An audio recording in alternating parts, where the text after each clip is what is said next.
signifikan dulu mas sekarang mas?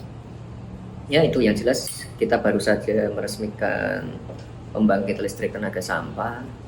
Ya, kita harapannya permasalahan sampah di Solo bisa terselesaikan. Dan memang PLTSA ini memang kita buat bukan cuma untuk Solo tapi juga untuk kota-kota sekitar. Itu karena nanti kapasitasnya ini 5 tahun pertama kita akan fokus ke gunung sampah kita sendiri. Kan nanti habis otomatis kita harus mengambil sampah-sampah dari kota lain juga. Sesuai targetnya apa sekarang ini? Sesuai targetnya atau enggak? Sesuai target. Intinya permasalahan sampah selesai, bisa menghasilkan listrik sampai 8 MW dan semuanya zero waste. Itu aja sih yang paling penting. Kan sekarang kan masalah yang paling mendasar di semua kota kan pasti kemacetan, sampah, polusi. Ya kita selesaikan satu persatu.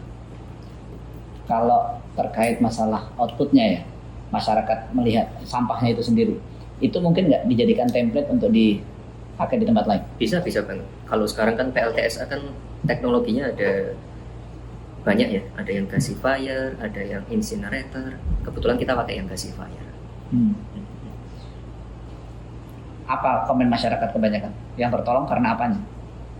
Ya intinya ini model-model pembuangan sampah kebanyakan kan landfill ya. Kebanyakan ya masalah bau sampah, terus resiko kebakaran sampah itu kan gede. Makanya ini kan benar-benar pengen kita habiskan gunung sampahnya.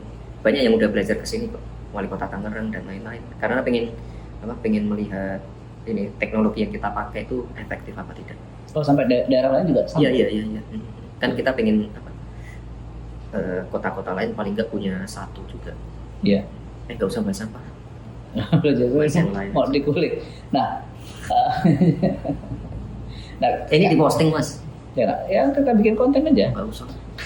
Mas, ini kalau misalnya, kenapa saya tertarik sampah? Karena di banyak tempat itu nggak berhasil mas. Di banyak tempat nggak berhasil. Even di Jakarta pun itu mereka mau bikin itu tuh masih belum berhasil sampai sekarang. Nah itu apa? Udah dimulai belum? Udah. Mana? Di mana? Bantar Gebang. Selain Bantar Gebang kan mereka ada yang mau bikin lagi yang lain-lain titik-titik lain. Bikin aja. Insya Allah menyelesaikan masalah. Nah, dalam konteks ke depan dengan pengalaman sampah ini, apa yang bisa dijadikan learning point? Yang jelas ya dari hulu ke hilir ya, dari tingkat RT RW kita mendorong masyarakat untuk sebelum sampah itu diambil oleh petugas itu sampah sudah terpisahkan, yang plastik, yang sampah organik, untuk memudahkan di PLTSA-nya itu. Dan yang jelas karena sebelum PLTSA-nya berjalan, beberapa warga di RT RW juga sudah ada yang namanya bank sampah. Intinya kita ingin menumbuhkan rasa memiliki ya warga untuk kebersihan kotanya. Jadi kebersihan sebuah kota itu bukan hanya tanggung jawab pemerintah, tapi juga warga ikut berpartisipasi. Itu aja sih yang penting. Iya. Oke mas, saya mau ngomong ke masalah yang sifatnya kesehatan, ibu, anak, segala macam. Iya. Pas di sini yang sudah dilakukan kalau di Solo terkait masalah ibu dan anak, itu apa? Saya dengar katanya stunting itu di sini dari mulai sejak SMA. Apa yang dilakukan? Ya, yang jelas kita monitoring ya dari remaja-remaja untuk misalnya masalah anemia itu kan memang harus dimonitor pas masa-masa remaja sebelum menikah dan seterusnya. Terus nanti ketika masa kehamilan kan kita harus terus monitor sampai nanti melahirkan, sampai nanti anaknya umur 2 tahun dan seterusnya. Ya pokoknya kita pantau terus lah. Dan yang paling penting bukan cuma ibu dan anaknya saja, tapi juga lingkungan sekitar. Misalnya ada daerah kumuh, ini otomatis kalau ada daerah kumuh pasti stuntingnya tinggi. Ya, makanya harus kita intervensi dengan misalnya bedah rumah, kita intervensi dengan sanitasi yang baik, drainase yang baik. Jadi semua masalah terselesaikan. Kalau pemberian gizi terhadap balita dan ibu hamil gimana? Itu ada khusus yang stunting ya. Tapi sekali lagi kan pencegahan stunting kan dimulai dari remaja. Gitu. Jadi memang permasalahan stunting ini dari A sampai Z sih, memang kompleks. Dan yang paling penting harus ada kerjasama lintas dinas kalau di Solo ya. Yaitu tadi penyelesaiannya di dinas PUPR untuk menyelesaikan masalah pemukiman kumuh. Oh, Dan juga PUPR malah ya. Dan juga ya pokoknya lintas dinas lah, dan di beberapa RT RW juga sudah ada inisiasi kampung bebas rokok. Itu penting banget sih. Jadi kalau anaknya stunting, kalau bisa bapak-bapaknya, suaminya jangan sampai merokok. Ya, kita udah ada inisiasi di beberapa kampung untuk kampung bebas rokok. Itu penting banget sih. Dalam konteks program makan siang dan susu gratis, konteksnya terhadap stunting gimana, Mas? Ya, kalau kita pengen menuju Indonesia emas, ya kita harus menyiapkan generasi emas. Generasi emas tentu disiapkan dari kecil, dari gizinya. Kalau gizi sudah terpenuhi, nanti otomatis kemampuan untuk menangkap pembelajaran dari gurunya pasti akan bisa langsung masuk. Makanya kita pengen ada makan siang gratis, susu gratis seperti di negara-negara maju lah. Jadi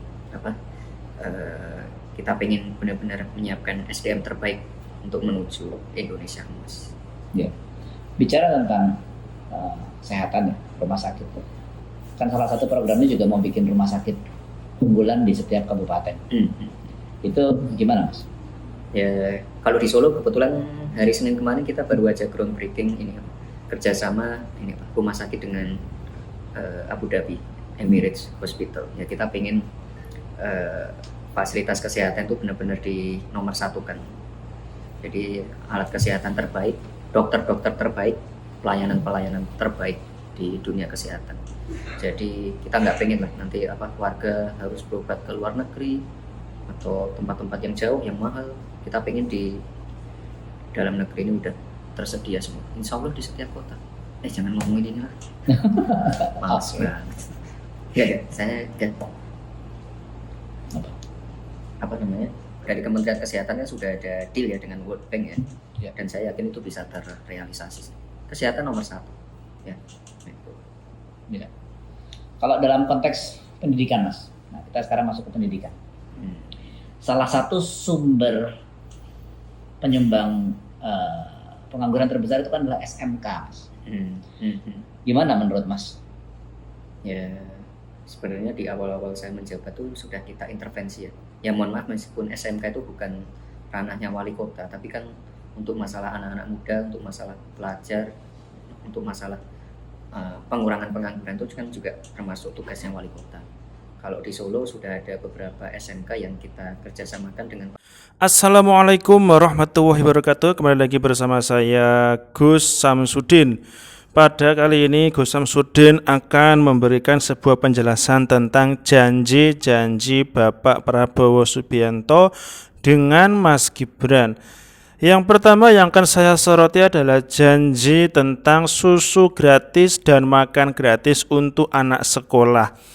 Nah, program ini pernah dijalankan pada saat saya dulu masih SD ya, masih kecil dulu. Kalau nggak salah itu zamannya Megawati Gus Dur kalau nggak salah, saya lupa.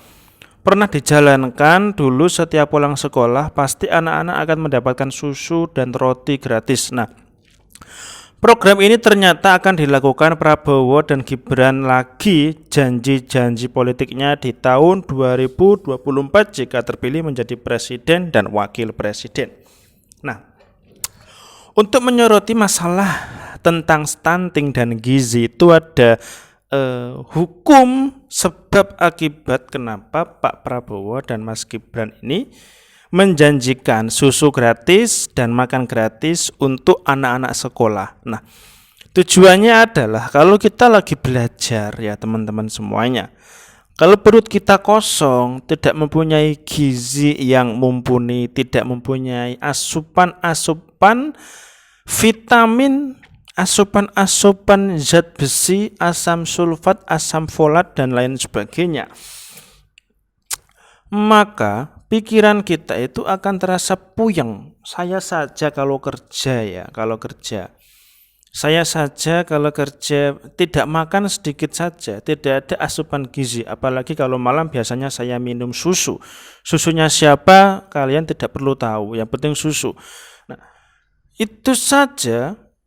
Kalau tidak minum susu, kalau tidak makan, pikiran puyeng, tidak bisa mikir, tidak bisa kerja. Apalagi anak sekolah ya. Anak sekolah yang harusnya dia bermain, masa-masa bermain, dia harus disuruh mikir matematika, fisika, kimia.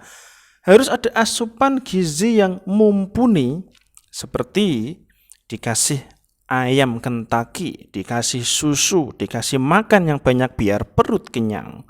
Nah, maka dari itu program Prabowo dan Mas Gibran ini sangat bagus ya.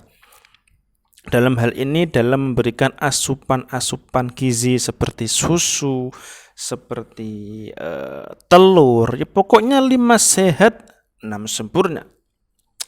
Seperti lagunya Joshua, aku anak Indonesia, sehat dan kuat, karena mama memberi. Sakatonik ABC, sehat kuat setiap saat. Nah, kalau anaknya pinter-pinter, kalau anaknya tubuhnya kenyang, kalau anaknya makmur, gemoy gemuk seperti Pak Prabowo, itu masa depan Indonesia di tahun 2045 akan berpengaruh bahwa generasi kita adalah generasi yang kuat, yang fisiknya itu tidak kelemar-kelemar, tidak kurus. Nah, maka dari itu perlunya adanya asupan gizi seperti makan, seperti susu sejak dini. Kalau perut kita kenyang, kita diberikan susu, maka anak-anak kita saya yakin akan menjadi anak-anak yang cerdas untuk masa depan bangsa kita, yaitu bangsa Indonesia. Nah, maka dari itu teman-teman, tetap visi misi Pak Prabowo yaitu selalu menekankan makan susu dan makan siang gratis untuk para anak-anak sekolah. Nah, penting itu teman-teman semuanya. Karena apa? Kalau tidak dianggarkan untuk makan susu anak sekolah, maka uang atau bisa jadi APBN akan dimakan para codot.